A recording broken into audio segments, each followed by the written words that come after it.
officier supérieur ou général ne doit être inquiété, je donne ma parole d'honneur. Nous allons travailler ensemble. Je demande au PCT, si tant est qu'il veut que le pays avance, qu'on œuvre ensemble. Mais que le président de la République sache que le monde évolue et nous sommes du côté de l'évolution du monde et c'est avec moi qu'il doit discuter sur la base des engagements pris en France. C'est ça, le chemin qu'il dit, le chemin d'avenir. Je le redis de manière solennelle, ceux qui l'ont aidé ont suffisamment mangé. Maintenant, il faut qu'on construise le pays. Je n'ose pas dire, mais je ne le dirai pas. Si tout le monde a des amis en Europe, il ne faut pas que nos amis pensent que ce qu'ils ont fait, personne n'est capable de le faire. Mais il ne faut pas aller dans ce sens-là. Unissons-nous. Depuis la Sangha jusque dans le Kwilu, unissons-nous pour bâtir notre pays. Ne permettons pas aux esprits comme M. Mboulou de nous entraîner dans ce qui se passe dans l'Afrique blanche, en Tunisie, en Égypte, en Syrie, ou en Libye, ou au Yémen. Nous sommes Congolais. Nous savons faire preuve que nous pouvons regarder de l'avant.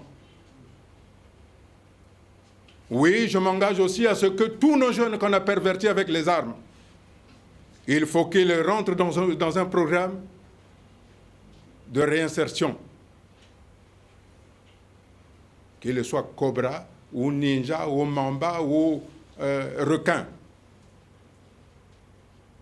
ou Zulu.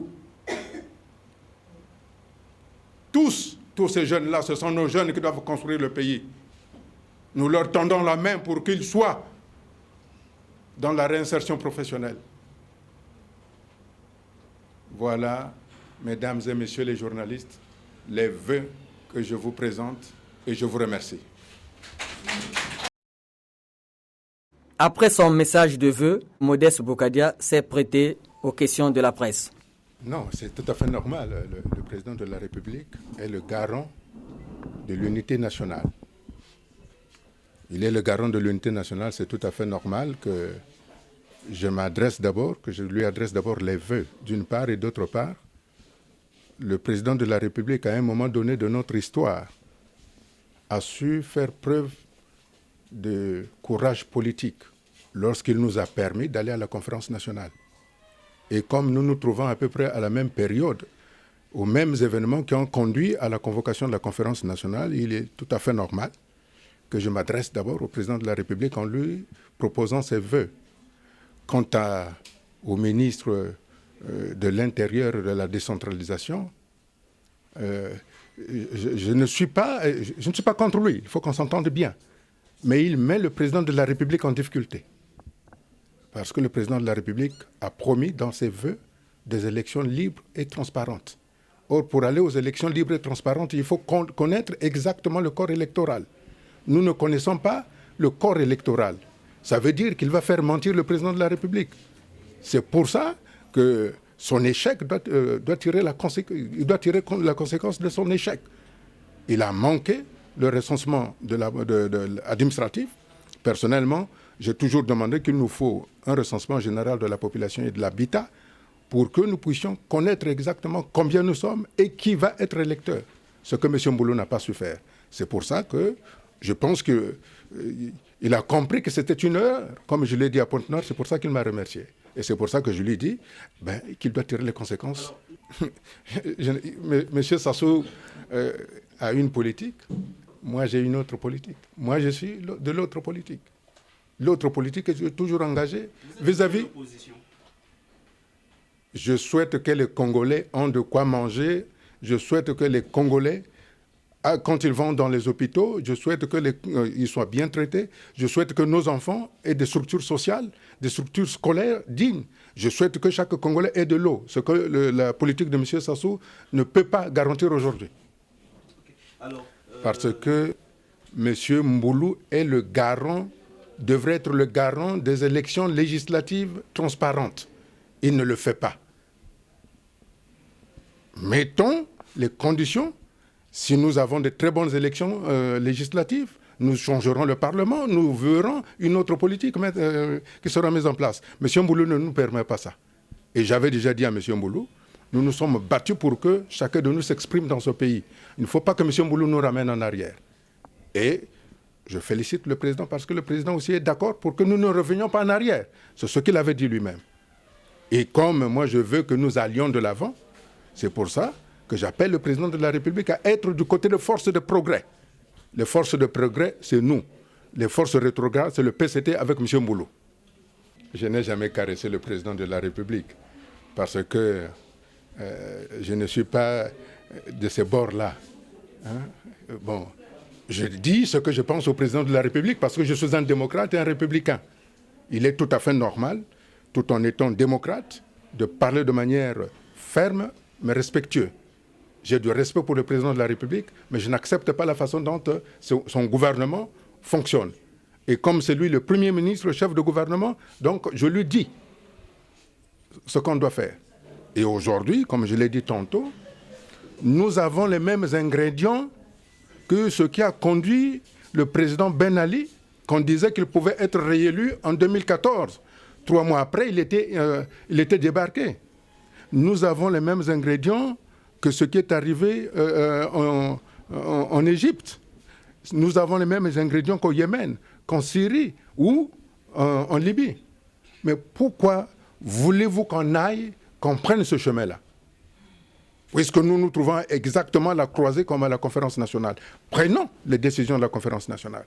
Mettons en place, puisque le Congo, aujourd'hui, a une double de constitution. Puisque la constitution de 15 mars 1992 n'a jamais été abolie. Elle a été remplacée par un arrêté. Que le président saisisse par un décret présidentiel la restitution de la constitution de 15 mars 1992 et qu'il nomme un premier ministre chef de gouvernement. Je ne demande pas à ce que je sois nommé Premier ministre, chef de gouvernement. Je demande au président de la République de tenir ses engagements, comme moi je tiens mes engagements. C'est pour ça que j'ai dit que personne ne sera inquiété. C'est pour ça aussi que j'ai dit, quels que soient les biens du président de la République, de sa famille, de ses partenaires, qu'ils aient été bien acquis ou mal acquis, regardons devant. C'est pour ça aussi que j'ai insisté, depuis Pointe-Noire, que personne dans ce pays ne doit être inquiété dès lors que nous construisons le pays ensemble. C'est pour ça que je retends la main à tous les officiers de ce pays. Construisons le pays ensemble. Mais qu'on ne nous ramène pas en arrière, s'il vous plaît. C'est tout ce que j'ai dit au président de la République, parce que c'est le garant. Qui me reproche les multiples trajets? Le président de la République sort dans ce pays. Est-ce qu'on lui demande pourquoi vous allez dans tel pays, tel autre pays? Mais moi, je suis libre de voyager. Monsieur le Président, vous avez dit que vous n'avez pas assez d'argent, mais à votre conférence de presse de Pointe-Noire, vous avez promis réfectionner le barrage du Djoué. Alors... Il s'agit de la crédibilité des gens. Le gouvernement n'est pas crédible, c'est pour ça que le conseil d'administration de la Banque des États de l'Afrique centrale n'a pas souhaité investir ou pour réhabiliter le barrage du Djoué.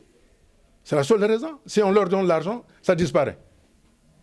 Vous dites, j'ai déjà dit à Pointe-Noire, puisque comme la question m'avait été posée, j'ai dit, je ne suis pas de ceux-là qui prennent d'abord le pouvoir et qui cherchent les partenaires. Moi, je m'assieds pour le Congo en ayant des partenaires, de telle sorte que le jour venu, si nous mettons en place un gouvernement d'union nationale, de large union nationale, où tout le monde serait là, nous aurons les partenaires avec lesquels nous allons travailler, notamment pour réhabiliter le barrage du Djoué, parce que, curieusement, Brazzaville, une capitale, manque de courant. Alors, comment voulez-vous construire des usines? Il n'y a pas de courant. C'est avec les plaques solaires? Avec les groupes électrogènes? voilà, messieurs, pourquoi je voyage beaucoup. C'est en même temps pour consolider mes relations avec mes partenaires. Sans pour autant, je n'ai pas dit que je voulais déloger M. Sassou. Non, c'est le gouvernement qui fait que M. Sassou puisse être délogé. C'est le gouvernement de la... Si quelque chose arrive ici, c'est la faute du gouvernement, en particulier de M. Moulou. Moi, je suis un homme de paix. Le président de la République est un homme de paix, alors les hommes de paix peuvent entendre. Est-ce que vous ne pouvez pas... Que cet argent-là reparte dans les banques offshore? Non, non, non, non, non, non. Non. Vous savez... Vous êtes un homme d'affaires, un chef d'entreprise. Vous n'allez pas donner à quelqu'un d'autre de réaliser vos vœux quand même. Même si nous sommes dans la période de vœux. Je souhaite que ce soit le gouvernement d'union nationale dans lequel qui va s'ouvrir, qui va bénéficier de tous les accords, les contacts que nous avons depuis fort longtemps du reste. Et c'est pour ça que je redis que le président de la République doit prendre son courage comme il l'a eu en 1991 en convoquant, en acceptant la conférence nationale. Je redis que nous sommes à la croisée de chemin. Je ne souhaite pas que le président de la République soit brutalisé d'une façon ou d'une autre. Faisons de telle sorte que le président de la République, comme je l'ai dit en 2009, sorte par la grande porte pour qu'on aille lui demander des conseils. C'est fini le temps où on balkanisait le président. Je l'ai dit la dernière fois, moi je vais aller voir mon aîné en politique à Oyo pour qu'on pêche avec lui, qu'on joue à la pétanque. C'est ça aussi, la République.